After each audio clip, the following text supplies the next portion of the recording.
Up next on the MARR Army Rock Show, we have Birmingham, Alabama band vocalist Blake from the band Broken Rail. Blake, welcome to the show. Hey, thanks for having me on.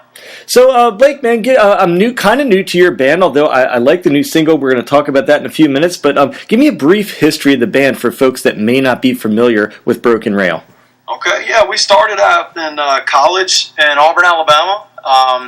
I'm the only founding member left, but we started off as a fun thing, at the school, and went and started recording, and it started branching out, and 7 years later, here we are.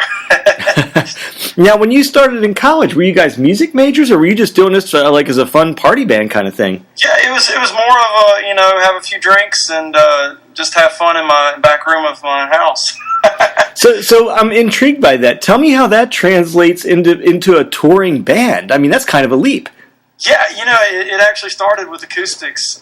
Me and the founding guitarist, we actually started, just playing around campfires and stuff around the town, and started getting paid for it at the bars. And I really felt that I was holding his guitar skills back, and that's when we started actually writing as a band and trying to find members at that point to pursue that, because he was a phenomenal guitarist, and I was wanting to really push the boundaries of what he could do. So the music video is out to the song Walk Again, and the single's out to that. So my first question is, watching that music video, the little intro to that, tell me about that tune. Is that a real story about something that happened? No, it's kind of meant to be a guy that just walked in on the wrong thing. He just walked in, and we all go through this in life, and you get things thrown in your lap that you're not prepared for, and some people don't get the video, some people do, but the video is basically just explaining how somebody that came into an unfortunate situation and overcame it. He found it within himself to stand back up and fight and, eventually walk again. So, talking about standing back up and fighting, that song got picked up in some MMA fighting. Tell us a little bit about that. Yeah, we actually got to go to Memphis, Tennessee last Saturday night. It was in the MMA event, the World Series of Fighting. During the main event, Shamil Gamzatov, that's hard to say,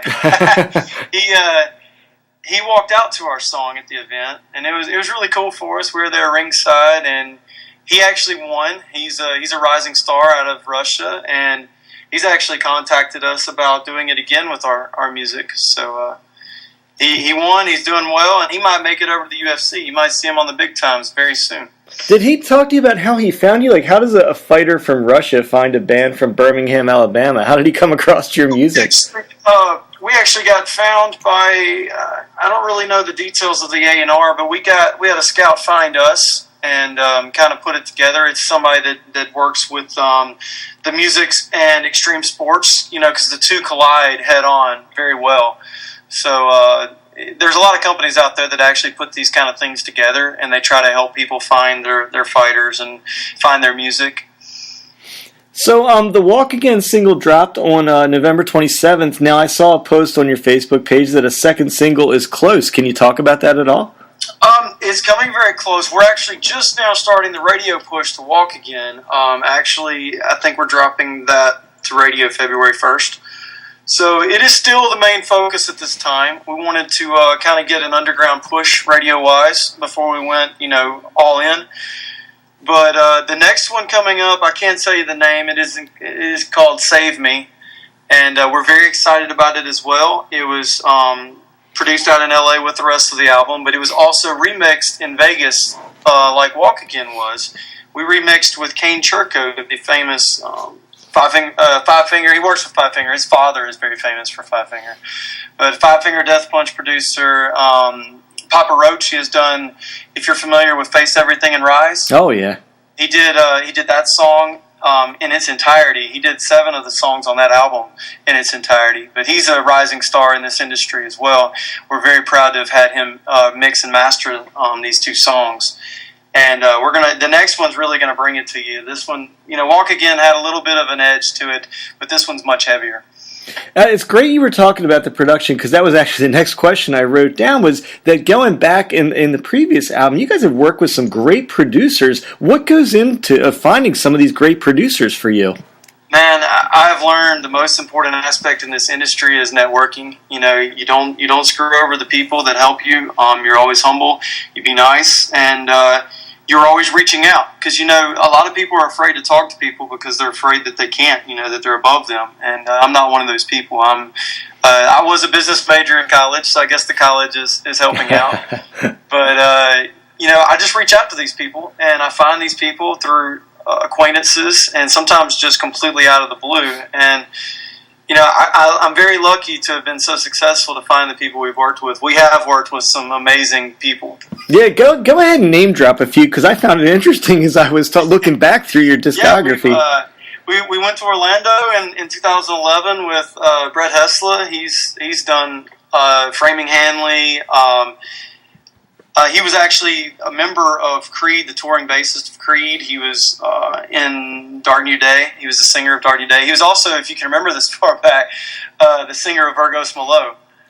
I can remember pretty far back. I'm a lot older than you. But he was a phenomenal guy to get to know. You know, the experiences he shared when Creed was at their heyday. Those are some cool stories. But he's a very good musician and producer. But then following him, it actually might have been right before him, we went to Rick Beato, the world-famous Shinedown producer in Atlanta. Got to know him very well. He was a very cool guy. And then this album most recently we recorded with Joseph McQueen out in L.A., and he did a lot of As I Lay Dying's work and some of the new Woven War, if you're familiar with them. That's the old As I Lay Dying with a new singer. Hey, is the single that's coming out, is this part of an upcoming album or an EP, or are you just going to release a string of singles? What do you guys got planned? No, we have a full 12-song album coming out. We're very proud of it. Like I said, the first two singles have already been mixed by Kane out in Vegas. We're actually going to continue working some with Kane on the mixes, and we're also going to have, I'm in talks right now with two other people that are finishing the mixes for us.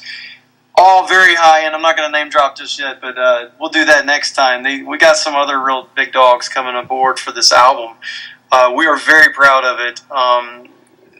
The songs on it, I know a lot of bands probably say this, but we couldn't honestly pick out the singles. All 12 are very good songs, and they range, you know, from a Three Doors Down sound all the way into Godsmack, Disturbed. It's such a variation, but every song is Broken Rail. So when you talk about the new music, looking back to the 2011 album, tell me how the band has changed since then. Oh, well, honestly, I'm the only retained member from that first album, and man, you really hear it in the new music. There's been upgrades all across the board in the band, and Dick Black is our bassist. He's been with us the second longest. He came aboard immediately after we recorded the 2011 album with Tesla. Things were moving so fast for the other guys. You know, like I said, we did this in college, and they really didn't know if this is what they wanted to do. And then when everything pushed, and here comes, you know, national tours and all these interviews and basically leaving your family and leaving everything you had done in college, some people just aren't up for it when the time comes. So, you know, there's no hard feelings. We split on good terms, and, you know, that's when I brought in the other guys. I found Dick Black in Atlanta. He's been an amazing addition. And then a year after he came aboard, back in 2012, came our guitarist, Nelson Rezick. And he was a godsend as well. He's a phenomenal writer, guitarist, live guitarist. He brings that 80s hairband style into us. He's a Slash guy. And most recently, we just added a new drummer, and it's all about to come out. We have the new promos coming out, and I'll release that here very shortly. So going back, to take you back to the college moment again, that moment when you decided to become a touring band, you know, here you've invested your time in college, and we all know that all touring musicians are wealthy. So was there somebody at that, was there a conversation with somebody or a musician that talked you into it, or was it just the drive to become a touring band that pushed you into it? You know, I didn't know what I wanted myself, you know, and, you know, it takes you this long to kind of figure it all out. You know, looking back, there were shortcuts that we didn't take, but you don't know that. That's why it usually takes a band 7-8 years to really get their grasp on their music, and also to find yourself, find the band, find exactly what you really are, what your music really stands for.